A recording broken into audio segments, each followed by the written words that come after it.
So, Dr. Westman, it's good to meet you in person. I know we communicated some on email back and forth when I was throwing some communication suggestions your way, and you were quick to jump on them and actually talked about looking at some of my videos on communicating. I think particularly about getting rid of verbal fillers, the ums, the ahs, and so on.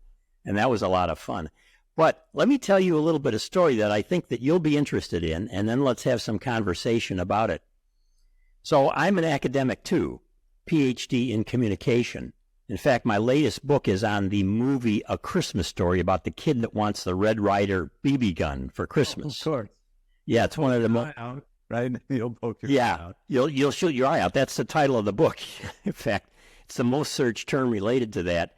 And so that's why the leg lamp is on behind me, because I've been doing all these media interviews for the book. You'll shoot your eye out, kid, and Santa boots him down, that thing. I got interested in that because it's an incredibly well-written movie as a story. Very engaging story that pulls you in, and over 50 million adults see it annually in the U.S. So it's related to communication, and I've always been interested in communication from way back. And my wife, some years ago, was suddenly diagnosed with fatty liver disease. Non-alcoholic. In fact, she rarely drank at all. And suddenly the doctor said, whoa, you got a problem here. I'm going to send you to a nutritionist. And my wife reported this to me out of the blue. It was a shocker for both of us because her numbers were bad enough that our doctor was suddenly very concerned about this. So my wife goes to a nutritionist within days, and the nutritionist looks over her diet, does a little inventory, what are you eating, and so forth. And the nutritionist says, okay, we got it. We're going to take care of this. And my wife is figuring, pills. What are we going to take now? And the nutritionist says, we are going to eliminate most of your sugar. And she was using sugar, of course, in a generic sense, not just the literal refined sugar, but in effect, carbohydrates through the sugar side of things. So she did that, and within weeks, my wife's numbers started changing, and within a couple of months, that was the end of the fatty liver problem, and our physician, personal physician, was really delighted. So that nutritionist was onto something, and I thought to myself, I got to figure out what's going on here with this. And I started researching it because I'm a researcher, and that got me into the whole low-carb area and the leaders in low-carb and so-called keto. And I looked at some of your research going way back and research from some of your colleagues at other schools. And I suddenly realized that what we all were picking up in the culture, particularly through popular media, about what a good diet would look like, and I don't mean dieting just to lose weight, but how you eat, was not on track. And so I started reading, and I ran across your fantastic book. I'm going to plug it. It's uncomfortable for you to plug it because you're the author along with Amy, but here, End Your Carb Confusion, one of the many books that I read, and I think the best one from the standpoint of someone who is just getting into this, getting started. It's very practical. Mine's all marked up, and I looked at some of the research behind what you have in there. So I'm a communication guy. My wife is suddenly in better health. I start reducing my carb intake. I lose a fair amount of weight without even trying to lose a lot of weight because I was not obese, but a strange thing happened with me. I have arthritis, I have back pain, I have various kinds of pain related to joints and the like, and suddenly that started going away. And not so strange. Not so strange. Yeah. But here I am, this guy that's just doing this for, don't keep weight on. I did lose about 27 pounds and all, which I really didn't need. But the whole thing was that my health started improving. So you got my wife as a story.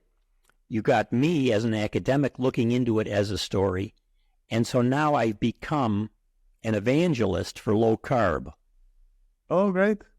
All right. Even though I'm not an MD, you can call me Dr. Schultze because I have a PhD, but it's in communication. You're the MD doctor.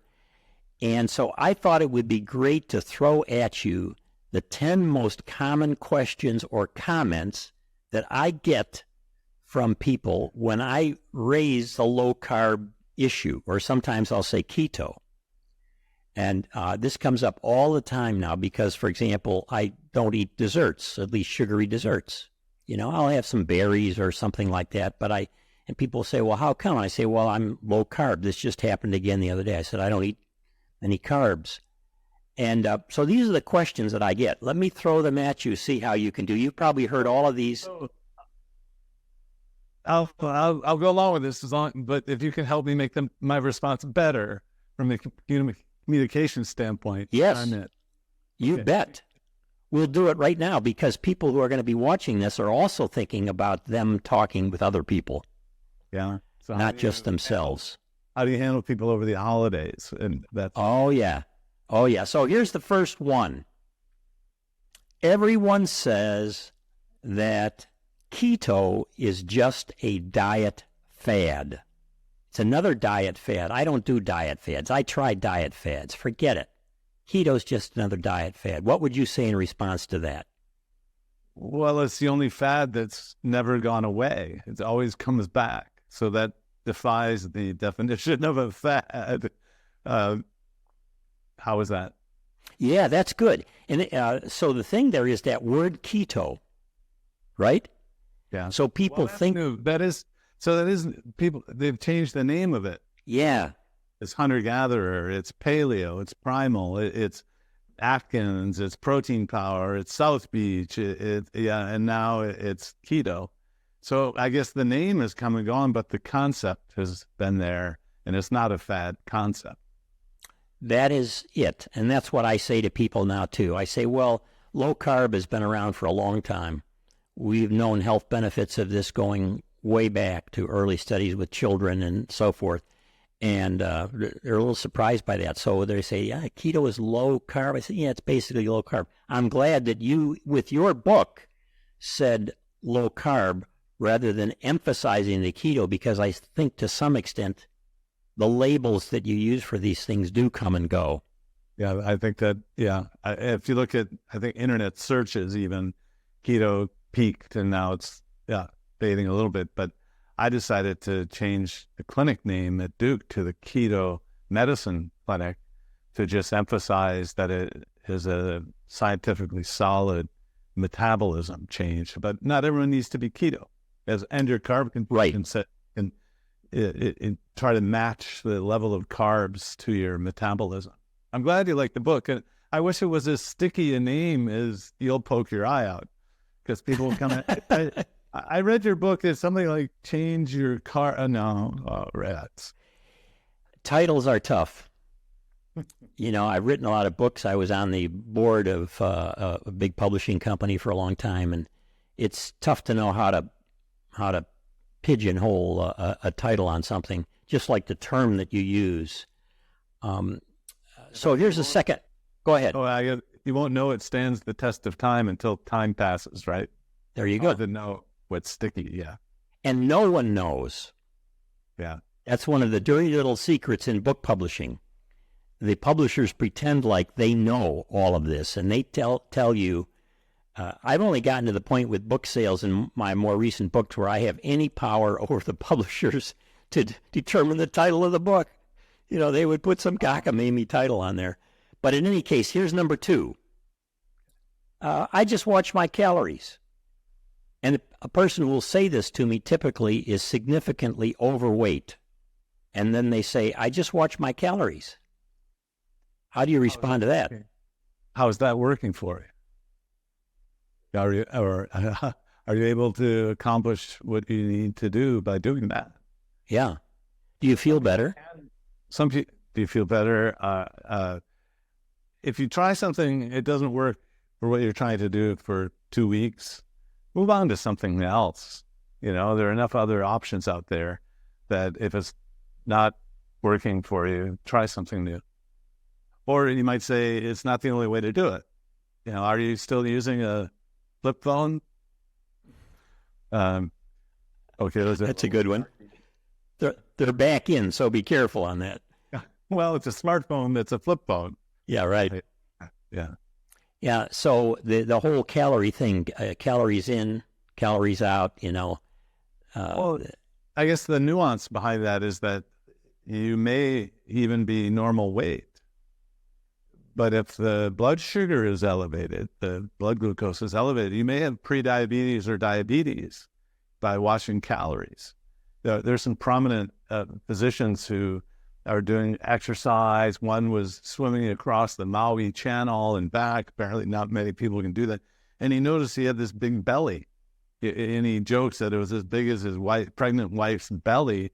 So, the weight and watching calories isn't the only thing that watching carbs can do.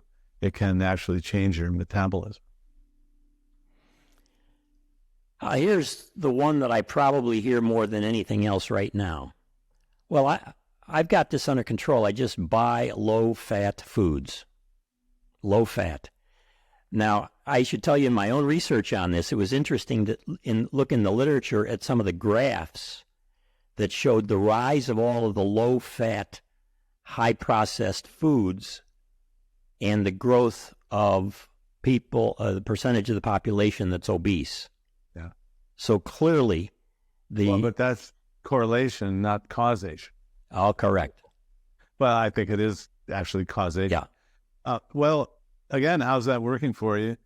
Or the low-fat food can work for some people. So, in fact, if you don't want to be too contrarian, or you say, well, that can work for some people, but I've lost 27 pounds and my wife fixed her fatty liver by not even using low-fat food. So you can role model how something else can help. Okay, so let me stop you right there, because you just hit, Dr. Westman, on the most important form of communication that there is, and that is story. I mentioned that at the beginning because I've got this book on A Christmas Story. The movie is Story. Stories are the most potent form of human communication. And when it comes to persuading people to change their attitude, to change their actions. Generally, attitude change precedes action, not always. But the form of the story that's the most potent of all forms is testimonial. Personal story. So this is what happened with me. So when I am in a conversation with someone and I say, well, you know what, I don't limit my fat intake that much. And in fact, well, certain fats, there are fats that are not good for you that I stay away from. But overall, I don't worry about fats. I keep the carbs low, no problem with the fats. In fact, I love Boston-style coffee with heavy cream in it. Not to add a bunch of fat, but I just like the flavor. And so, then mention something that they wish they could have. Yes. Yeah. Bacon every morning. Right. Yeah. So, number 4, I hear this a lot. Well, I manage my health, my intake, they mean, the diet, with protein shakes. Now, protein shakes are huge out there. And we buy a lot of things at Costco and Aldi. Costco for the big quantities, Aldi right across the parking lot for the small quantities. And those protein shakes are flying through those places like you wouldn't believe. And when I go up and I look at the labels on those, I say, these are not so good for you, and I would not use them because of the carbs, and in fact, even sometimes the form of those carbs that they put in there. Yeah, so that's where I guess my response would be, well, that can work, but don't have that all day long, the protein shakes. I do recommend, for some people, a low-carb protein shake, as long as you make sure it's super low in carb. But I share the concern that if it's the only thing you have, we're still learning nutritionally about vitamins and And so they can't possibly have everything we know about nutrition in a shake.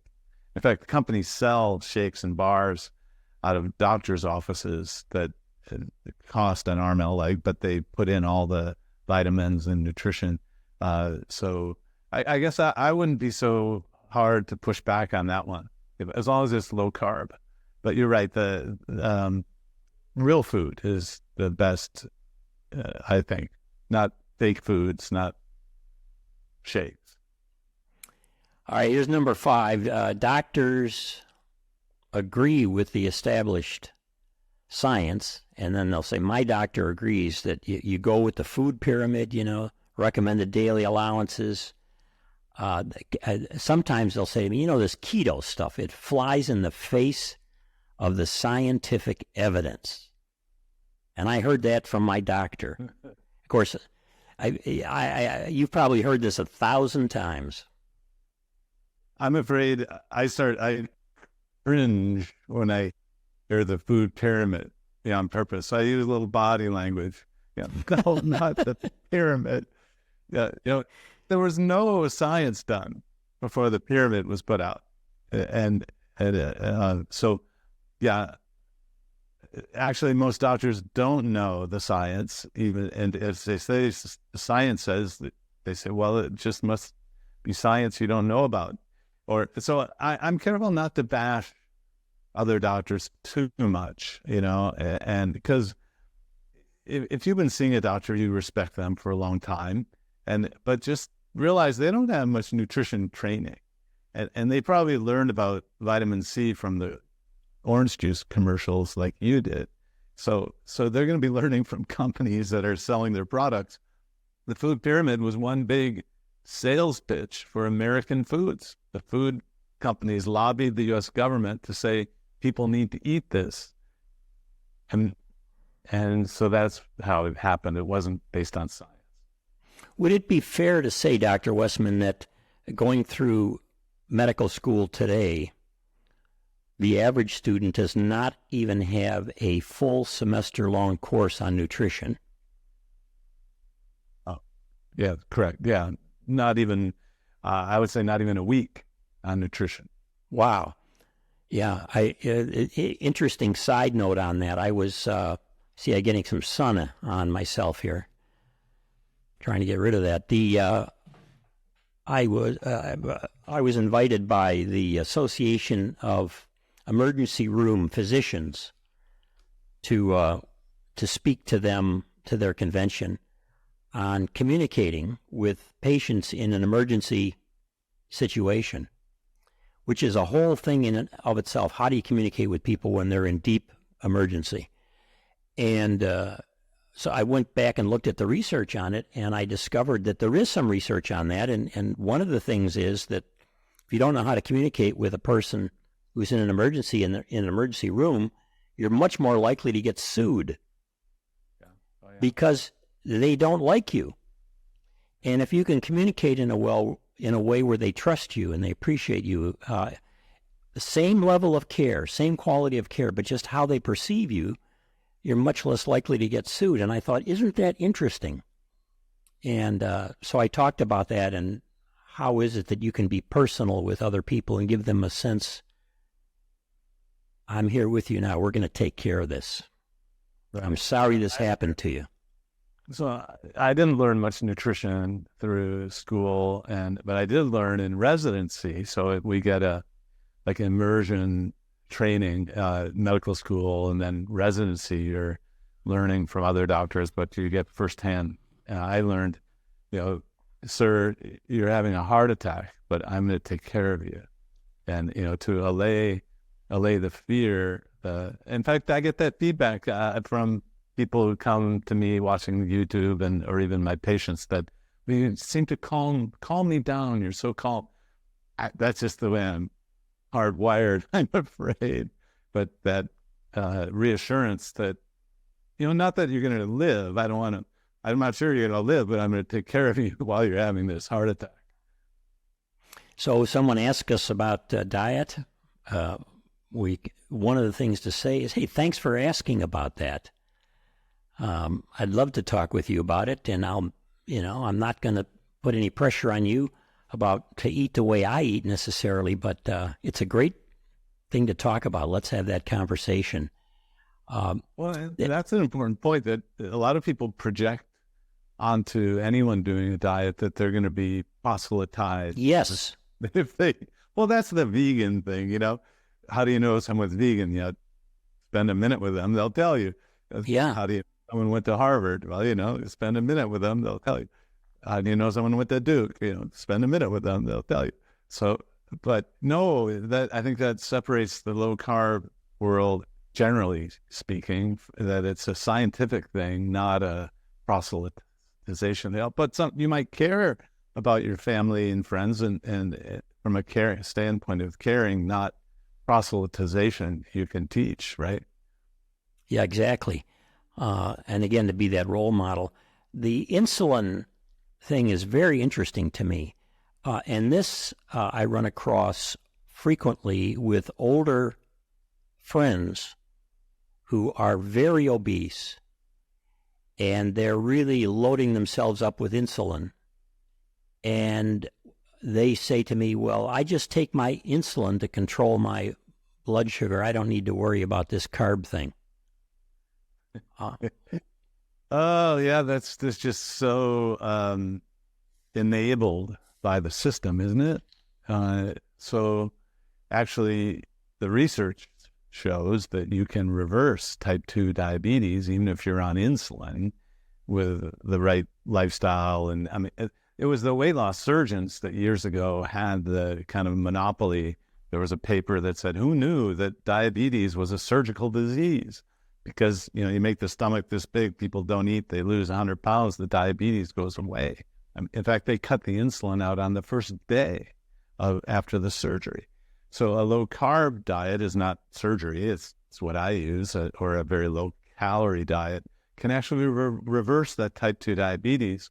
And you can have a normal A1C, which, you know, is 5.5, 6-ish, off medications and lose weight. And so I'm afraid that maybe the comment is, no, actually, you don't have to have diabetes. Did you know that?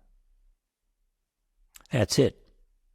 Yeah, you actually might not have to have that insulin. Don't stop taking it. But that's good. They're my most appreciative patients are the ones who are off insulin. They might have been using insulin for a decade, and no one had talked to them about stopping the sugar in the drink. In the South, it's called sweet. It's called tea. Yeah, sweet until other wine say that. Well, but no. So maybe how is that as a persuasion? But that's a little too shocking, isn't it? To say, well, you might not have to have diabetes at all. Mm-hmm. I don't think that is shocking.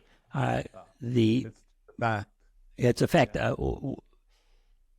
In some respects, it's tough for you or me to say that to someone. You can say it as a doctor helping them, but for me to have an everyday conversation with someone, even a loved one that I have who's got a lot of insulin going, for me to say, well, you don't really need that. Let me tell you why. That's a little bit of a shocker, because they know what's going to happen if they suddenly stop and don't adjust anything else. And of course, they should do that only under the care of a physician anyway, even with the diet changes. But we've propped ourselves up. How are you in regard to, I've heard that unsolicited advice is never welcome. What if you just sent, the video that Dr. Westman or some other doctor did on diabetes reversal to that person?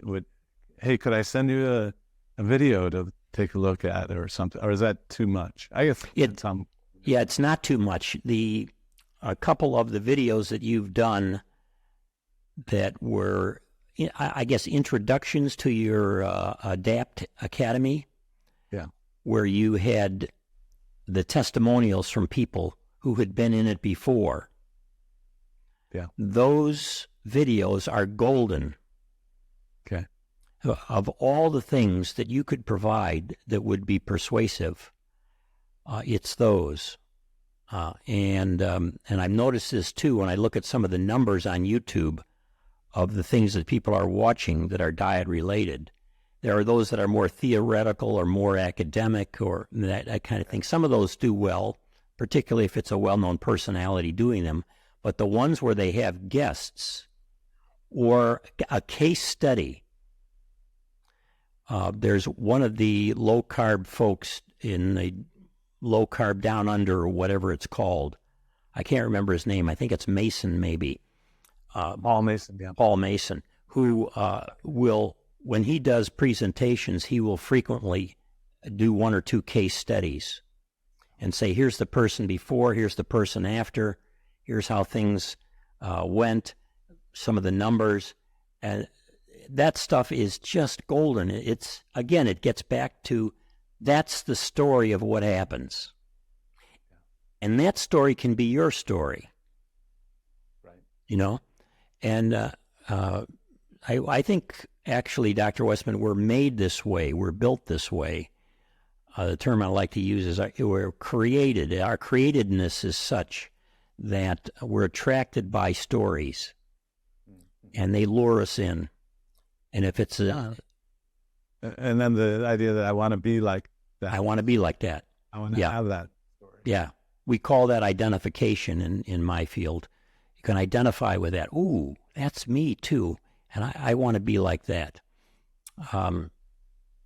Doesn't a keto diet increase cholesterol levels in the blood? Now, the way people will say this to me is, hey, I put all that fat in there and all the cholesterol and all. I'm priming myself for a heart attack and the like. And how do you respond to that one? I thought that 25 years ago when I first got into this, and then now I've learned that actually it gets better. How's that? It does. Yeah, well, that's great. Complicated because people will say my cholesterol went up, and I was like, well, was it the good one? You know, because actually the good cholesterol goes up anyway. And then it's hard to get into the shift to metabolic syndrome. Actually, we look at triglycerides and HDL, and that's hard to pull off at a cocktail party. I tried to bring in I thought that too once, but through the years, the research, and now in my clinic, I've found that that's not true. Yeah. So one way to respond is, that makes sense. You put all that stuff in and it's going to clog up your arteries and all. But now we know that it doesn't quite work that way. Nice. It doesn't quite work that way. And on that one, I convinced our personal physician because I went to the Mayo site, looked at their research, and I found an in-service of one of their heart folks presenting to other heart folks on this topic. And it was stunning. And I took the data, and it was looking at some of the ratios of triglycerides, HDL and LDL and stuff, and they did some studies on this. And I sent that link to our physician. I said, hey, take a look at this. And the next day she sent me a note, and she said, that is a fantastic presentation. In fact, she said, I'm going to go back and review all of the patients that I have on statins in light of, wow. Yeah. Now, again, she's looking at that from within the medical community, the numbers and so on. You can't talk in those terms with the average person. You just have to say, well, it's not quite that simple. Sometimes the fat will clog you up. The appeal to authority should be within the person's field. There you go. Find the doctor that could be persuaded. Yeah. Yeah.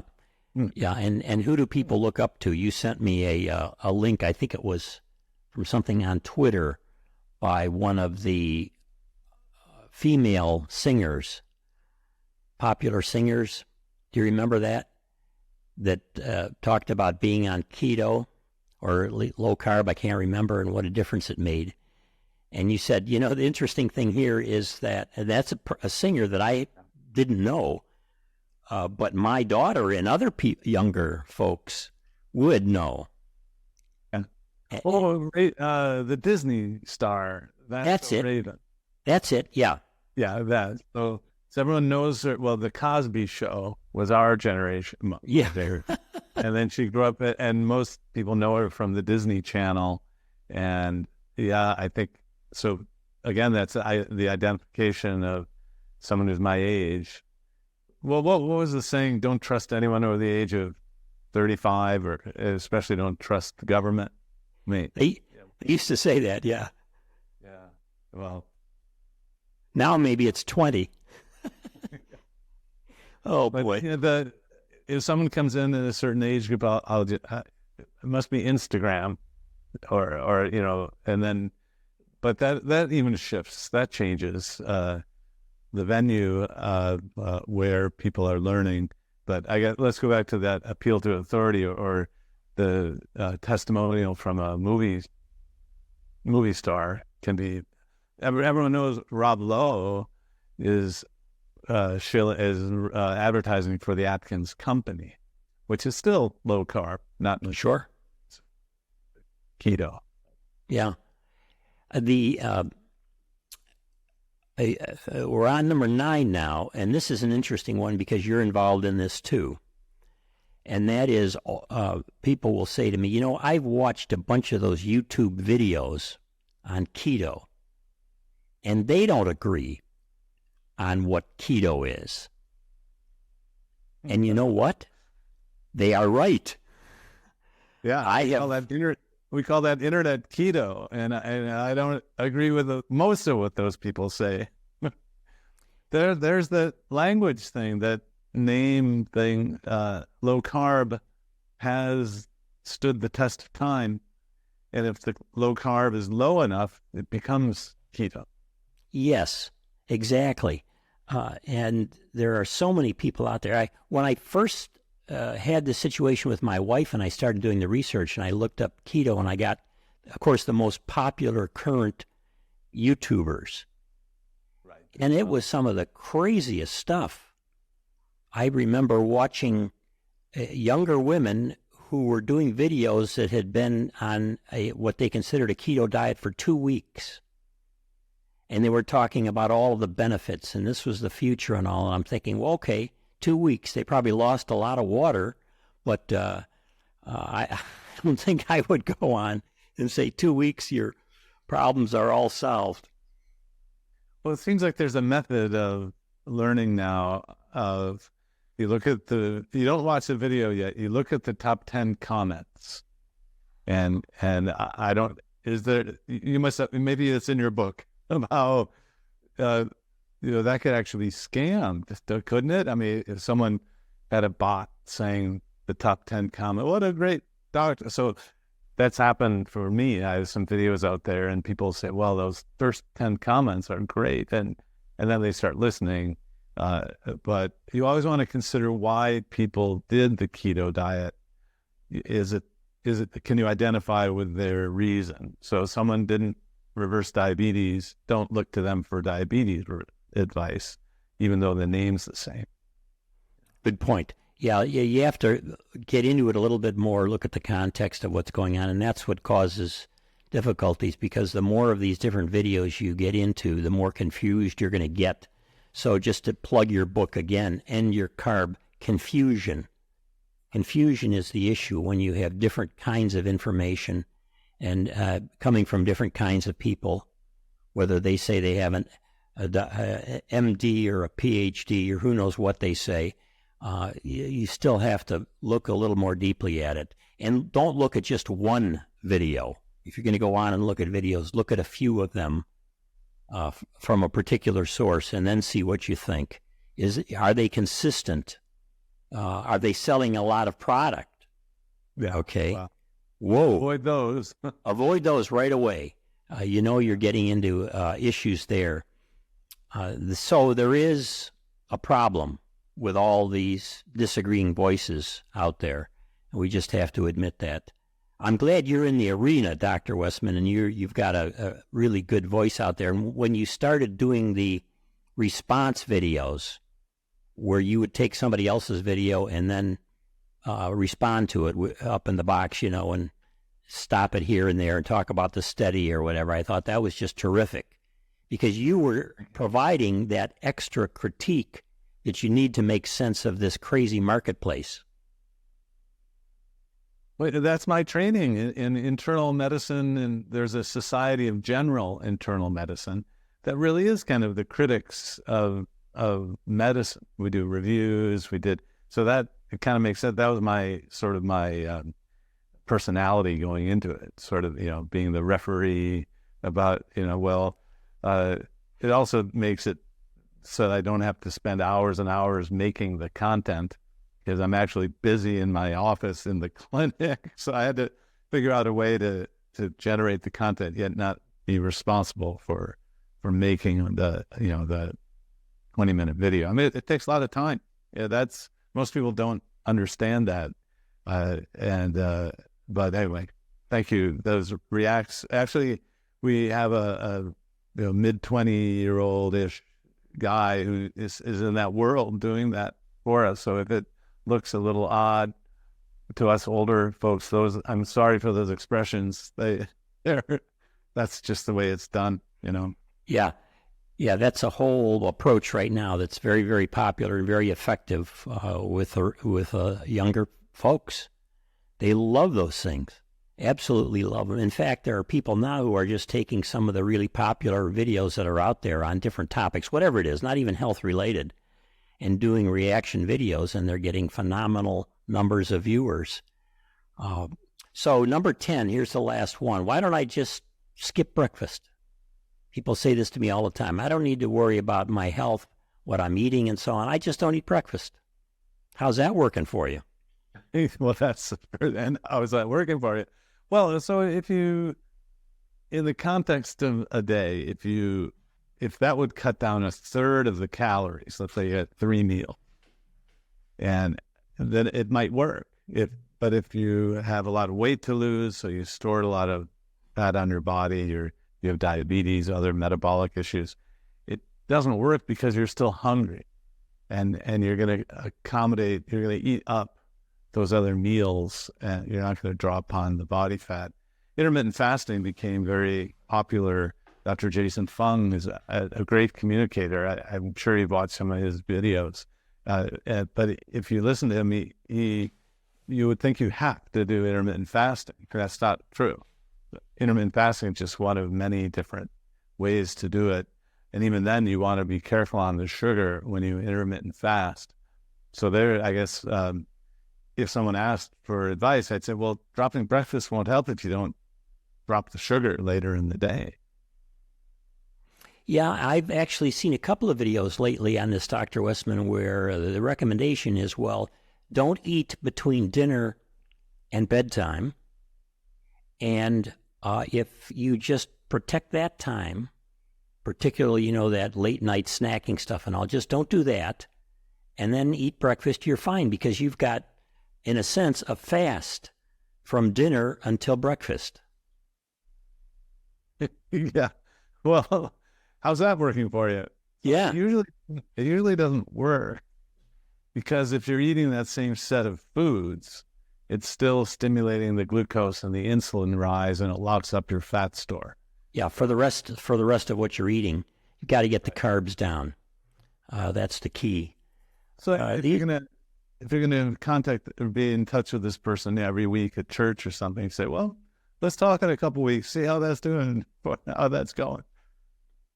In fact, speaking of that, I've been trying to find a physician locally that knows a lot about low carb to speak at our church. And the church we were at previously, my wife, who was a nurse for many years, head of a healthcare agency and all, did a session at the church we were at previously on depression. It was the single most attended session that she did health-related. She was also a parish nurse over a course of 10 years or so. I bet a third of the congregation went to that. Yeah. And it was terrific. And I think if we could do something on diet, but again, not defining it in terms of just losing weight, but and find the right kind of person to do it, it would be tremendously helpful. But it's difficult. Where do you go for such a person? Trying to, as a communicator, you may have sanitized any accents or anything, but where do you live currently? Yeah, we live in Grand Rapids, Michigan, but I still have a Chicago accent. Okay. Yeah, I don't know anyone in Michigan. In fact, I have ties to Michigan. I was born in Ann Arbor, and then my parents moved to Madison. But my aunt and uncle lived in Ada and Grand Rapids for ages, and in fact started the pickleball going on there. And if you're in the cult of Costco, you may even be in the cult of pickleball. Yes. My wife plays 3 times a week, and we are right next door to Ada. Here, we're in Cascade Township. My aunt and uncle's photo is up at the pickleball tournament area. Oh, boy. Small world. It's a small world, yeah. But, 15 years ago when Uncle Dick started talking about pickleball, he was such a bore about it. It's all he could talk about. So just be careful. Don't don't talk about low-carb diets, and just don't talk about pickleball. Yeah. I might be a little sensitive to that. Yeah, this little book that I wrote on the movie A Christmas Story is about the life lessons in the movie. I knew the screenwriter. I actually taught storytelling with the screenwriter, and he taught me so much about how to tell a story well. But one of his life lessons, which he wove through many things, including that movie, was curtail your obsessions. Don't get obsessed. So Ralphie gets obsessed with wanting the Red Ryder BB rifle. He's got to have that thing. He's going to go to, Mom turns him down. He's going to go to Miss Shields, the teacher. She turns him down. He goes to Santa. Santa gives him the boot down the slide. Then he gets the rifle from the one person that he doesn't pitch, and that's the old man, his father. So you never know. Don't become obsessive about things. And I think we can become obsessive about even good things. Yeah. And then it becomes unhealthy. And so for my wife and I, this is maybe a good way to conclude this. What we have discovered is that if we just eat low carb but healthful, as they used to say, instead of healthy foods, we prepare our own stuff. We don't eat a lot of processed stuff. We can eat a lot. We can enjoy it. I cook tremendously on the grill. I did salmon last night here with asparagus and some peppers on the grill. And, man, it really helps. So it knocked out my wife's liver problem, and it greatly improved my overall health. And it will for you all, too. And as these questions come up, if you're watching this and you're a fan of Dr. Westman, and you should be, and of the book that he did with Amy, it's great. And then learn how to communicate it, how to be an evangelist for low carb without being obsessive, a pushy person. Let your own life be the story. I think that's the key. Wow. Thank you. And I will get your book, and I'll let you know what I think. And be one of those 50 million watching this show. Yeah, look at this cover here. That's great. I love it. Be careful. Don't shoot your eye out. Thank you so much for reading. Thank you. Keep communicating well, buddy. We love your work, love you for doing it. I know it takes extra time on the internet, but it's worth it, really. Thank you so much. Okay.